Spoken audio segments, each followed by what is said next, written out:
اب آ جاتے ہیں سیاست پر. یہاں پر بڑے ماشاءاللہ سارے لوگ جتنے سٹیج پہ بیٹھے ہیں بڑے محترم ہیں. ذاتی طور پر مجھے سب کا بہت احترام ہے. لیکن شروع کرتے ہیں زبیر صاحب سے کہ زبیر صاحب نے آ کے جمہوریت کی بات کی، لیکن یہ بھول گئے کہ ان کے والد محترم جنرل غلام عمر صاحب وہ پاکستان کو جو آج اس جگہ کھڑا ہے فوج کے کردار کی وجہ سے، اس میں وہ پلر تھے جنہوں نے سب سے پہلے پیپلز پارٹی کے خلاف، عوامی لیگ کے خلاف اور اس وقت کے عوامی نمائندوں کے خلاف سازشیں کی، پیسے بانٹے، اور ان کا سب کا ثبوت موجود ہے. تو پہلے تو انہیں یہ ان سے برت کا اعلان کرنا چاہیے کہ وہ جو کرتے رہے ہیں یہ غلط تھا، اور پھر جمہوریت آئے گی نا. یہ پہلے اپنی وراثت کی بنیاد پر سیاست بھی کرتے ہیں اور پھر جمہوریت کی بات بھی کرتے ہیں. بھائی آپ ہی نے تو جمہوریت کا بیڑا غرق کیا ہے اور آپ ہی کہہ رہے ہیں کہ جناب جمہوریت ہونی چاہیے. پھر آتے ہیں جماعت اسلامی کی طرف، ماشاءاللہ جمہوریت کی بات کر رہے ہیں. اور بھائی آپ تو مارشل لا کی بی ٹیم تھے، آپ تو جنرل ضیاء اللہ کے ساتھی تھے، ٹھیک ہے. آپ تو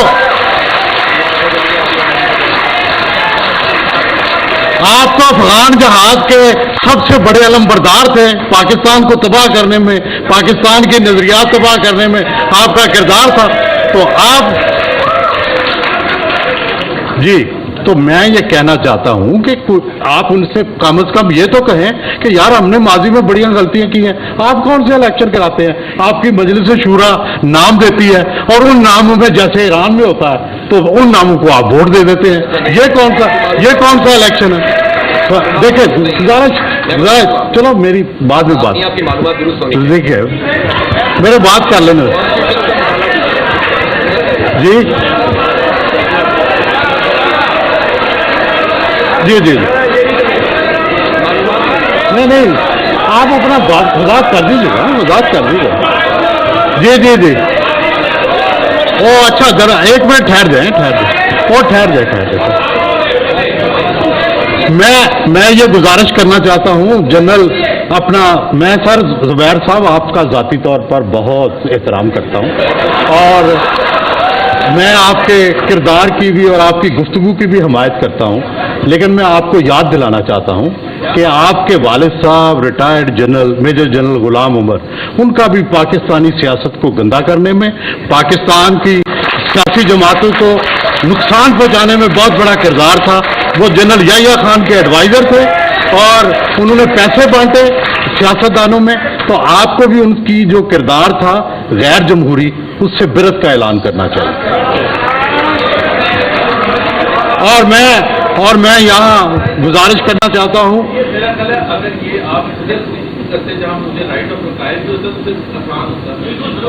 ٹھیک ہے لیکن آپ نے بات کر لی، ہمیں بھی کرنے دیں. گزارش یہ ہے کہ پھر آ جاتے ہیں جناب فاروق ستار صاحب کی طرف اور ایم کیو ایم.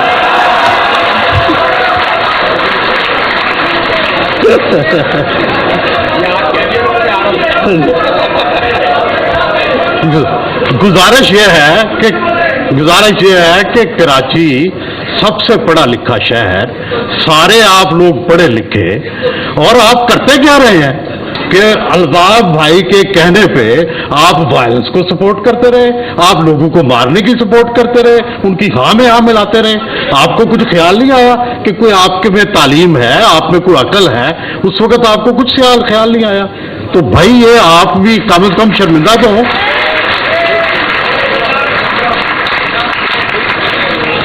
اور پھر میں جناب گزارش کرنا چاہتا ہوں زبیر صاحب سے پھر کہ مسلم لیگ نون، آپ ان کے گورنر رہے ہیں تو سن لیں بھائی. گزارش یہ ہے کہ جو کام عمران خان نے 2018 میں کیا تھا اس دفعہ آپ وہ کر رہے ہیں. بھائی وہ اسٹیبلشمنٹ کی گاڑی میں بیٹھ کے آیا تھا اور سب کو روند کے جو ہے انہوں نے اس کو وزیر اعظم بنا دیا، اب آپ یہ کر رہے ہیں. تو بھائی کیسے جمہوریت آئے گی؟ آپ سارے تو استعمال ہوتے ہیں اور آپ پہ اگر کرٹیسزم کرتے ہیں تو سب نے میڈیا پہ پابندیاں لگائی ہیں. کون ہے جس نے جی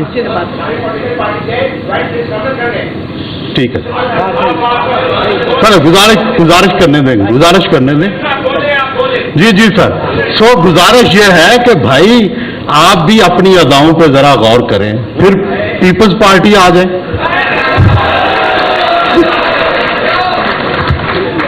भाई आपने दो लीडरशिप की कुर्बानियां दी, बड़ी बात है। वाहिद पार्टी है जिसने अपने लीडरशिप की कुर्बानी दी, लेकिन अब आप क्या कर रहे हैं? अब आप तो फौज के जो है वो सेकंड क्या थर्ड कमांड के सामने भी झुक के आप सियासत कर रहे हैं। क्या ये अवामी सियासत है? क्या ये आप इससे महरूम तबकात जो हैं उनको आपको फायदा देंगे? तो भाई बुनियादी बात यह है कि हम तो आप सियासतदानों के हमेशा खैर खा रहे।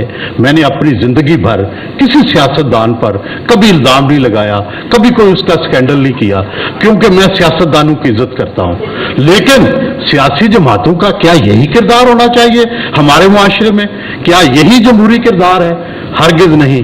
मजहर अब्बास और मैं इसको नहीं मानता। अब्बास के लिए और अहले कराची के लिए इस्लाम में मोहब्बत लेके आया हूं, और मुझे खुशी है कि कराची बदल गया है। कभी मुझे याद है कि मैं कराची आता था तो लोग कहते थे कि जी ये वायलेंस, में पूछता था कौन करता है? वो कहते थे ये पता नहीं कौन करता है, हमें पता नहीं चलता। तो बात यह है कि शुक्र है कुछ ने पता चला है कराची के लोगों को कि वायलेंस कौन करता है और कहाँ से होती है।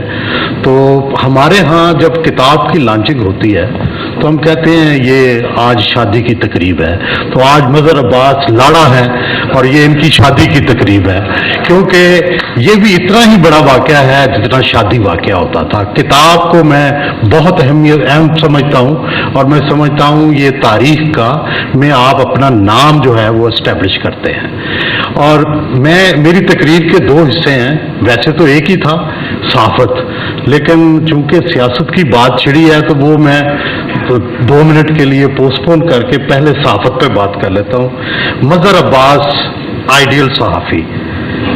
दुनिया सहाफत में किसी भी मकतबा फ़िक्र को देख लें, मजहर अब्बास एक आइडियल सहाफ़ी की तारीफ पर पूरे उतरते हैं। मेरी नज़र भी अब कमज़ोर हो गई है। साहिब मुतालिया, अमली तजर्बा और तेज़ मुशाहिदा एक आइडियल सहाफ़ी की तरह उनका असासा है। वो सदारती महल में हो या वज़ीर आज़म के हमनशी हों या लियारी की गरीब बस्तियों में, उनके अंदर का सहाफ़ी हर वक्त जागता रहता है। वो ना हुक्मरानों के दबदबे से मुतासर होते हैं और ना ही जाबरों की धमकियों से। वो अपनी धुन में वही कहते हैं जो उन्हें कहना चाहिए। उन्हें अपने कलम और अपनी ज़ुबान पर मुकम्मल कंट्रोल है। वो ना किसी की मुखालफत में हदें पार करते हैं और ना किसी की हमायत में चापलूसी और खुशामद इख्तियार करते हैं। मजहर अब्बास ज़माना तालिब इल्मी से बाएं बाजू की नज़रियाती सियासत में मुतहरक रहे। बाएं बाजू से मुंसलिक रहने वाले लोग लाजमी तौर पर साहिब मुतालिया होते हैं। उनका दुनिया का विजन बड़ा वाज़ेह और अवाम दोस्त होता है। मजहर अब्बास इन्हीं खूबियों से मुज़य्यन होकर मैदान सहाफ़त में उतरे। वो अमली सहाफ़त में आए तो उस वक़्त कराची फूलों की सेज नहीं बल्कि कांटों का हार था।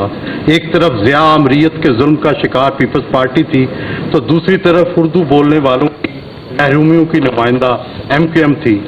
मजहर अब्बास इस मुश्किल वक्त में इन दोनों मुखालफ जमातों में हमेशा मोहतरम रहे। हालांकि वो दोनों पर तनकीद भी करते रहे और उनकी गलतियों की निशानदेही भी करते रहे। मजहर अब्बास इसलिए भी आइडियल हैं कि उन्हें लिटरेचर का तड़का भी लगा हुआ है।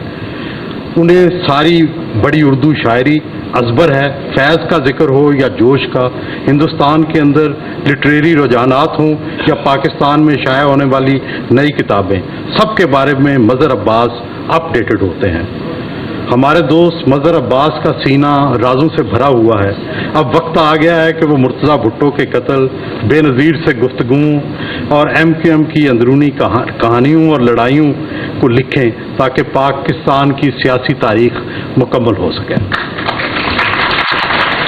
यहाँ तक तो थी बात सहाफ़त की।